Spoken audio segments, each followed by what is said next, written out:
자, 안녕하세요. 반갑습니다. 제가 이번에 가지고 온 종목은 카나리아 바이오를 가지고 왔습니다. 일단 최근에 바닥 어느 정도 방향을 바꿔가려는 시도가 계속해서 보여주고 있죠. 그리고 저는 이러한 상황에서 현재 자리를 어떻게 보면 저점일 수도 있겠다라고 보고 있습니다. 여기 이제 향후 어느 정도 시간이 지나면 몇 년 동안은 다시 구경도 못하지 않을까라고까지 생각을 한다는 건데, 제가 어떤 것 때문에 이렇게 현재 위치를 괜찮게 평가를 하는지에 대해서 여러분들께 제가 보는 핵심들 하나씩 공유를 해보도록 하겠습니다. 자, 들어보시고 도움 된다면 구독과 좋아요, 알림 설정 한 번씩 눌러주시면 감사드리겠습니다. 자, 일단 가장 먼저 이 카나리아 바이오 같은 경우에는 현재 시장 전체를 놓고 보더라도 탑 클래스의 모습을 보여주고 있죠. 이 항암제 관련해가지고 계속해서 기술 수출을 하는 모습을 보여주면서 많은 이 미래 기대감이 쌓이고 있다라는 걸 보여주고 있어요. 실제로 성과도 어느 정도 나는 모습이 보여지다 보니까 많은 기업들에서 달라붙고 있다라는 걸 확인을 할 수가 있는데, 근데 중요한 건 이런 모습이 보여줌에도 불구하고 보다 가격은 조금 아쉽다라고 볼 수가 있는 겁니다. 그러면 여기서 향후에 좋은 내용이 나오더라도 가격이 아쉬운 모습에 대한 근본적인 이유가 해결되지 않는다면은 또 조금 올라갔다가 빠지고 이런 것들이 반복이 될 수밖에 없겠죠. 그럼 여기서 우리가 봐야 되는 건 뭘까요?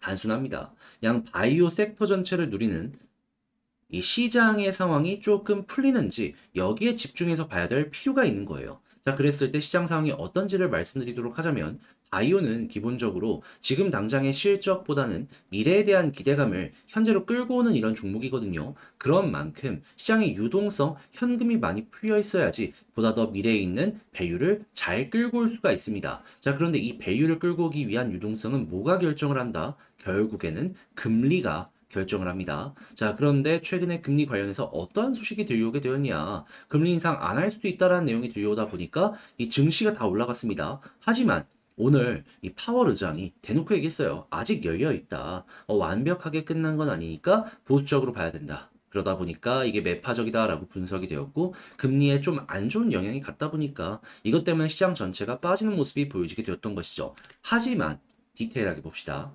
일단 여기 제일 먼저 채권이 반응하면서 채권 가격 빠졌거든요. 그런데 여기에 연준이 뭐라고 했었냐면, 과거에 채권이 우리의 금리 인상 역할을 대신해 준다라고 얘기를 했단 말입니다. 그런데 채권이 또 이렇게 빠지면 굳이 금리 인상을 할 필요가 없어지는 거잖아요. 그런데 유가도 안정되고 있겠다. 임금도 안정되고 있겠다. 상황은 계속 좋아지고 있습니다. 이거 안 변한다면 어떻게 될까요? 그냥 금리가 여기가 고점일 가능성이 큰 겁니다. 그래서 실제로 시카고 상품 거래소에서 연방금리 금리 선물 시장을 보잖아요. 그러면 12월 달에 금리를 동결할 가능성, 원래는 95%에서 조금 빠지긴 했습니다. 그래도 몇 프로다? 85%. 그러면 사실상 확정 아닙니까? 그리고 내년 6월 전에 금리를 한 번 인하할 가능성 60% 위에서 계속 왔다 갔다 하는 모습 확인할 수 있습니다. 그리고 내년 6월이 아니더라도 그 이후에도 금리의 인하를 할 가능성은 점점 높아지고 있다는 걸 확인을 할 수 있는 것이죠. 그래서 실제로 골드만삭스나 이런 데를 보면은 내년에 금리가 5% 위에서 유지가 될 것이다라고는 하지만, 그래도 금리 두 번 정도는 인하할 가능성 높다라고 보고 있고, 추가적으로 그 이후에 금리 인하가 어디까지 될 것이냐라는 걸 보면은 3점 몇 프로가 될지는 모르겠지만 앞자리가 3%가 바뀔 가능성이 상당히 높다는 얘기 많이 들려오고 있습니다. 그러면 금리 인하 계속되면 증시 올라갈 거고 바이오 계속 올라갈 건데 현재 가격 다시 구경할 가능성이 높겠습니까? 이거 호재에 관련해가지고 완벽하게 이 파이프라인이 망가졌다는 내용 같은 것만 안 나오게 되면은 카나리아 바이오 같은 경우에는 현재 이 바이오 섹터 내에서도 탑 중에 하나이기 때문에 무조건 여기에 수혜를 받아서 올라갈 가능성이 높아질 수밖에 없다라는 겁니다. 그러면은 이 자리 같은 경우에는 뭐다? 다시 구경하기 힘들 수도 있는 거죠. 조금 더 빠진다라고 해봤자 그래봤자 박스권 하단입니다. 여기는 충분히 뚫고 올라갈 가능성 높다라고 봐요. 어디처럼? 여기처럼. 그리고 저는 개인적으로 시간이 흘러가면 흘러갈수록 이 위에 있는 고점도 뚫을 수 있을 것이다라고 보고 있습니다. 그랬을 때 시가총액이 어마어마하게 높아지는 건 맞긴 하거든요. 그럼에도 불구하고 요즘에 바이오 이런 것들 올라갔을 때 몇 조는 기본이잖아요. 2차 전지를 보세요. 다시 바이오의 시간이 올 수가 있는 거죠. 자, 그래서 이 박스를 크게 완벽하게 뚫리는 게 아니라면 뭐다? 현재 위치에서 굳이 매도할 필요는 없다. 그리고 수급적으로 외국인이 매수 많이 하고 매도는 조그만 모습이 보여주고 있는데, 매수 다시 크게 하는 모습이 보여지게 된다면은 현재 위치에서 다시 한번 올라갈 가능성 높아진다라고 보시면 될 것 같고요.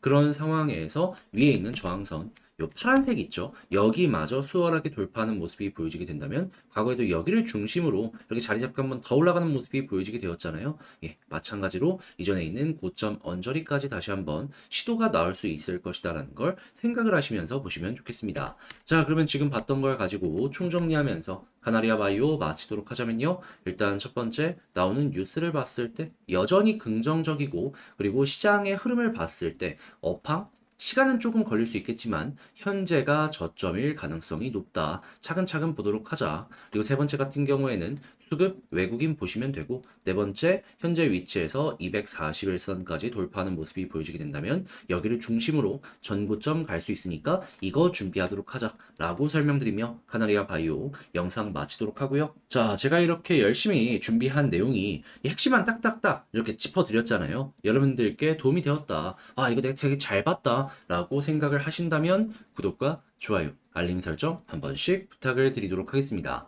자, 이렇게 영상 마치도록 하고 여러분들 주말 잘 보내시고요. 주식 정리해드리는 주정남이었고 여러분들 모두 행복한 하루 되세요.